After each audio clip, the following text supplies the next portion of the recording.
Chapter 79, Another Murmuring. Klein instantly felt his hair stand on end as the icy hand tightened around his wrist. He instinctively pulled his wrist back in a desperate attempt to escape. A heavy sensation bore down on him as Klein used every fiber of strength in his entire body to yank his arm back. Bam! The pale, naked corpse was yanked so forcefully to the side that it fell from the autopsy table. However, the white, ice-cold finger's grip remained firmly latched onto Klein's wrist. Klein momentarily lost the ability to think. The only thought that went through his mind was to draw his revolver and riddle the corpse in holes. However, as he could not retract his dominant hand, he threw his black cane and desperately tried to retrieve his revolver from his holster to no avail. At that moment, the corpse's eyes rose, revealing a pair of calm, blue eyes. His mouth moved as he muttered, "Hornacis, Hornacis, Hornacis." After those 3 words were said, Klein was completely flustered as he felt that the fingers gripping onto his wrist began to loosen before dropping limp. The suited clown's eyes were shut once again, as though nothing had happened at all. If the pale corpse wasn't lying on the stone floor, Klein would have imagined that he had been struck by a hallucination spell. He staggered backwards a few steps and felt that most of his body was trembling as a result of the shock and fear. Phew. Klein gasped for air as he slowly regained control of his mental facilities. He looked at the corpse on the ground in alarm and fear. He drew his revolver and carefully retreated from the room, one step at a time. After confirming that the corpse was motionless, he took a glance at his wrist of the hand holding onto his revolver. There were 5 deep, red finger marks imprinted on his wrist. They silently described his encounter. Klein calmed down as vulgarities filled his mind. "Fucking hell. I almost died from the shock." After panting for more than 10 seconds, he began assembling items in his mind to quickly compose himself. He carefully recalled everything that he encountered and pieced them together. Although he did not understand the reason for the suited clown's resurrection, he acutely noticed an important point. The corpse had repeated the words Hornacis. "It's Hornacis again," Klein knitted his brows. The Antigonus family's notebook has records of a nation of the Evernight in the Hornacis mountain range. While in cogitation or spirit vision, I would hear sounds that I shouldn't be able to hear, and among those sounds is the word Hornacis. Is the answer to all these questions on the Hornacis mountain range? There might be massive danger lurking there. For example, an evil god might be sealed within and was using various forms of attraction to achieve freedom. While considering this, Klein carefully entered the room and touched the corpse a few times to verify that it was completely dead. He didn't want corpse collector Fry to see him mess up the place, so he mustered his courage to move the corpse back onto the autopsy table. Klein couldn't help but feel as though his heart was in his mouth throughout the process. The slightest movement could snap his tense nerves. Furthermore, the ice-cold feeling given out by the corpse felt particularly disgusting. After finishing the mission with great difficulty, he recalled the reason he approached the corpse. Therefore, he focused on the suited clown's wrist and looked at the strange brand. It was unknown when the brand had slipped off, shrinking into a spherical blob of blood which had tint of blue. The spherical blob of blood was the size of a thumb. It floated in midair silently in defiance of the laws of physics. "What is this?" Klein muttered, but he didn't dare to touch it rashly. He had no intention of hiding the strange blood sphere. Firstly, he didn't know if it was a good or bad thing. Secondly, he was certain that Fry, who had examined the corpse, would have long discovered the brand on the wrist. It was even likely that he knew what the strange blood sphere was. And even if Fry doesn't know, reporting it to Captain and letting the Nighthawks research it is definitely better than me making random attempts. That was Klein's train of thought. Being in an organization meant he had to know how to make use of the organization's powers to its fullest. Klein waited nervously for a few minutes before he saw the black-haired, blue-eyed, and thin-lipped Fry return. He instantly noticed the strange blood sphere and asked Klein a question he had previously asked himself. "What is this?" "No idea." Klein shook his head honestly. He recounted what had happened without hiding anything. "The brand slipped off into a blood sphere," Fry nodded, seemingly deep in thought. "The corpse of a Beyonder always tends to have some strange transformations." He looked up and said to Klein, "Bring the captain here. Inform him about the contents that the corpse murmured as well." "All right." Klein was already itching to leave. "You don't have to return with the captain," Fry added. "I believe you won't like to see what happens next."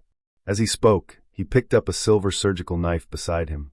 Klein nodded with some lingering fear. I was hoping you'd say that. He picked up his cane, wore his hat, and hobbled over to the Cheney's gate. At the keeper's room, he saw the no longer frail Captain Dunn. After Dunn heard his recollection of what happened, he nodded indiscernibly. I'll report the matter to the higher-ups, and let the Holy Cathedral deal with it. Maybe they'll send people to the main peak of the Hornacis mountain range to take a look. Klein answered briefly in confirmation. Seeing that only sleepless Kenley and the captain were in the keeper's room, he casually asked, Are Mr. Eyre and the others resting? Dunn nodded and said, Eyre and Borgia are at St. Selena Cathedral. Lorata is probably looking for a coffee shop. Coffee shop?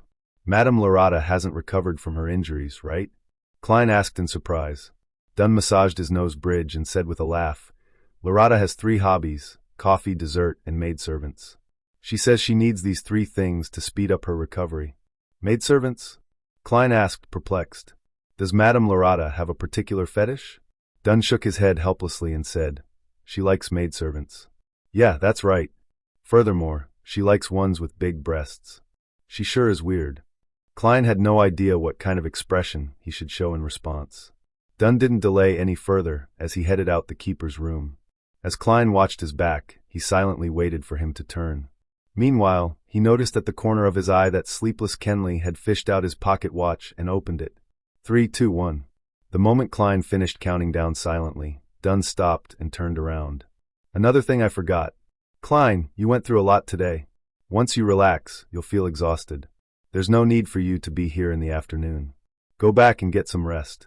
Tomorrow, I'll submit the application listing the detailed losses. All right. Don't worry too much about your killing of a Beyonder. Killing him was equivalent to saving more lives. As a matter of fact, I'm actually feeling much better. Klein silently exhaled. Dunn nodded slightly, and just as he turned around, he smacked himself in the forehead. I've also handed the Beyonder's sketch to Leonard. He and the police department are in charge of the follow-up investigations. I believe that the Beyonder must have rode on carriages, eaten food, and had somewhere to stay. Wherever he steps, whatever he touches, whatever he leaves behind, even unconsciously, will serve as a silent witness against him. Emperor Rosel's words are truly sensible. Yes. Klein answered, stupefied. After the captain walked far away, he left the keeper's room and slowly walked to the 2nd floor. Along the way, he suddenly recalled something as he experienced an additional bout of fear. That suited clown claimed that the secret order controlled the corresponding sequence pathway of seers. Even if he was exaggerating, and they didn't have the higher sequence potion formulas, they definitely have the lower sequence ones. It also means that they have a number of seers. Then, wouldn't they divine that I killed the suited clown and secretly exact revenge against me? If they can't deal with the Nighthawks, can't they deal with me, a seer without any direct measures against enemies? Klein stopped in the stairwell and began thinking about the problem seriously.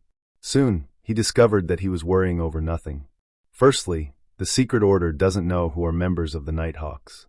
Secondly, even if they know 1 or 2, they definitely wouldn't include a civilian staff member like me.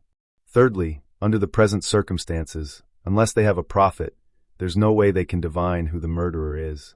He heaved a sigh of relief and left the Blackthorn Security Company. He took a public carriage back to Daffodil Street. Even though he hadn't eaten lunch yet, he still lacked the appetite. After entering his bedroom, Klein removed his damaged suit first. Then he took off his half-top hat, got into bed, and tried to go to sleep. His mind remained active as though his entire existence couldn't relax. His mind wasn't repeating the scene of him shooting the suited clown to death, but of the scene of him moving the corpse and that hair-raising experience. He no longer felt uncomfortable about killing for the first time, but more of a disgust when he thought about it. This was probably Fry's goal. He hoped that I would approach the corpse and face it directly to overcome my trauma.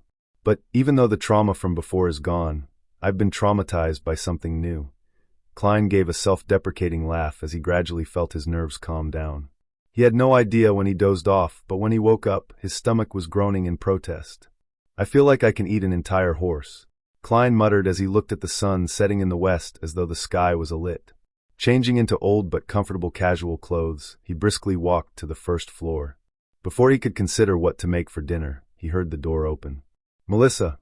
The corners of his mouth curled up at the thought. Ever since she began taking the public carriage, his sister no longer returned home late. The key twisted as the door opened. Melissa walked in with her bag that contained her books and stationery. She looked at the kitchen and said, "Klein, there's a letter for you. It's from your mentor." "A letter from mentor?" "Right. I wrote to him asking about the relevant historical situation of the Hornacis main peak." Klein was taken aback at first before he recalled the matter.